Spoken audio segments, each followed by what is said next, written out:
O som das imagens. Imagens que passais pela retina, porque não vos fixais. Um podcast de Carlos Magno. Imagens que passais pela retina, porque não vos fixais, pergunta sempre o poema de Peçanha. Mas há imagens que se colam à pele e permanecem. Só assim, aliás, se entende que um filósofo esloveno tenha utilizado imagens dos filmes do americano Quentin Tarantino para falar do capitalismo de Estado chinês e da ideologia pós-moderna em que Marx e Milton Friedman ultrapassam John Maynard Keynes a golpe de karaté. Mas já lá vamos, porque neste podcast quero lembrar uma conversa com Humberto Eco, em que o semiótico da Obra Aberta me contou como descobriu nos Estados Unidos que a Itália era afinal um país sem inimigos. Era, porque agora, percebe-se, os inimigos da Itália foram descobertos na própria Europa. A filosofia nasceu na Grécia Antiga em tempos de crise, produz-se melhor em tempos de crise e consome-se por isso em tempos de pandemia como esta que agora vivemos. Nunca como hoje vi jornalistas a dizerem perguntem aos cientistas ou perguntem aos filósofos. É óbvio que os sociólogos, os matemáticos e até os políticos estão a suscitar alguma atenção nos tempos que correm. Mas é para os grandes filósofos vivos que se viram as perguntas do sistema mediático internacional.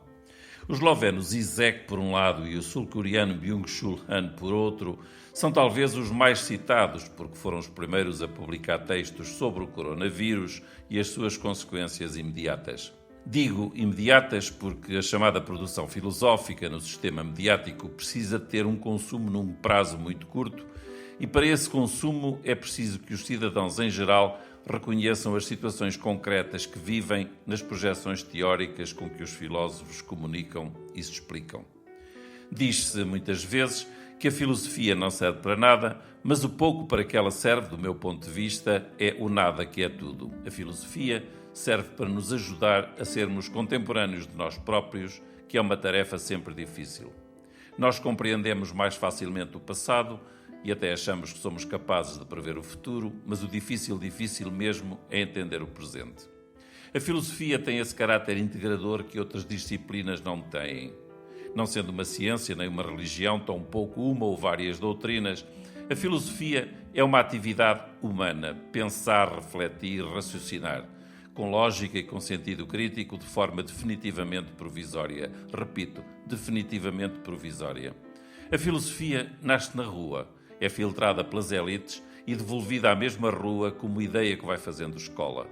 Kant dizia que não se ensina filosofia, ensina-se a filosofar.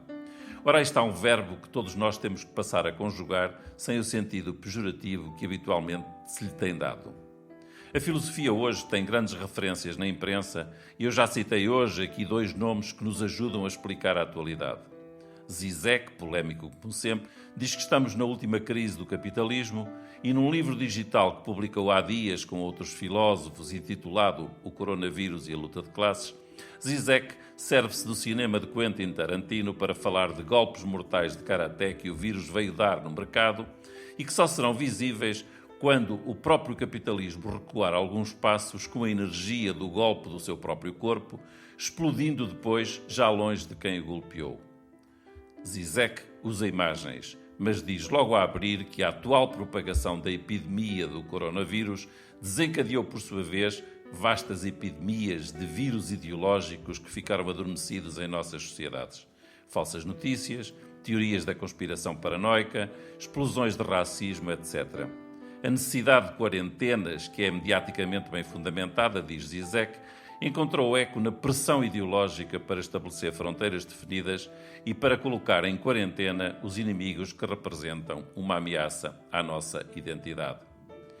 Mas talvez outro vírus ideológico muito mais benéfico se espalhe e nos contagie.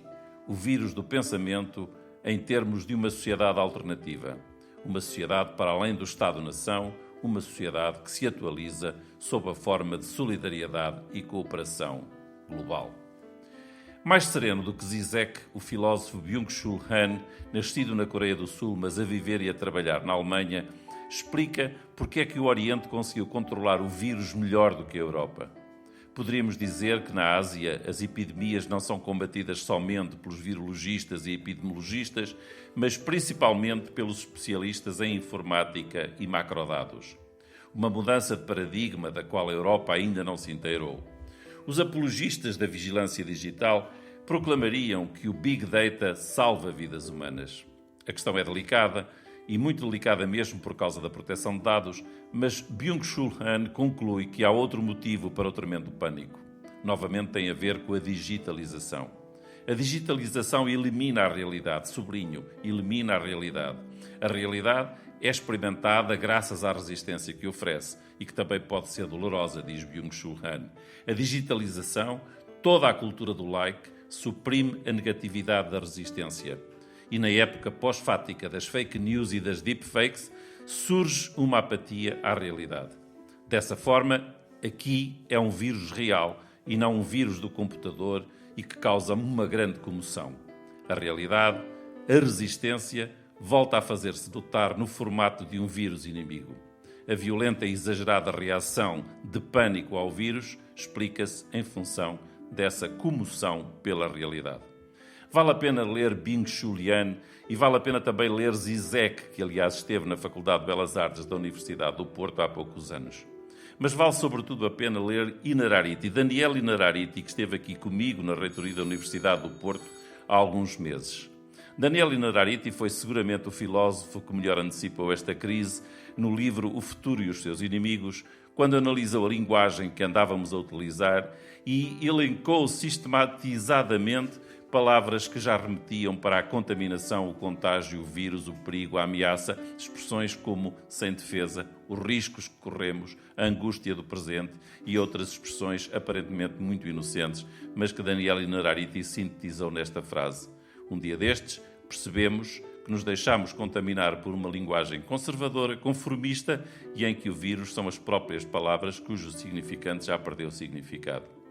Nesta primeira volta por um conjunto de filósofos de referência, deixem-me terminar este podcast com um filósofo que foi sobretudo semiólogo, sociólogo e ficcionista. Tão ficcionista que até escreveu um romance policial na Idade Média em que a contaminação mantava os frades de um convento, e quem não leu O Nome da Rosa, veja o filme, por exemplo, ou veja a forma como os frades se envenenavam ao pôr os dedos nas páginas dos velhos códices para folhear esses antecessores dos nossos livros. Humberto Eco costumava contar entre amigos que quando metia conversa, sobretudo nos comboios ou nos aeroportos, com pessoas que não o conheciam e lhe ouviam aquele inevitável sotaque italiano no seu impecável inglês, quase todos lhe perguntavam qual era o seu país de origem. Humberto Eco respondia laconicamente e ficava à espera de uma série de comentários sobre Itália, lugares comuns que toda a gente repete e que criaram a imagem dos italianos no nosso mundo, imagine-se. Mas, contava Humberto Eco, uma grande percentagem de pessoas que com ele conversava, sem saber quem ele era ou o que fazia, sobretudo nos Estados Unidos, perguntava: e quem são os vossos inimigos? Eco respondia naturalmente: não sei. Então o interlocutor comentava: pois é, a Itália não tem inimigos. Lembrei-me desta frase depois de saber o que se passou na semana passada, na Cimeira da União Europeia. Humberto Eco morreu há 4 anos, mas deixou este aviso e alguns países da União Europeia tornaram-se agora inimigos da nossa pátria comum, a Itália. O Som das Imagens. Um podcast de Carlos Magno.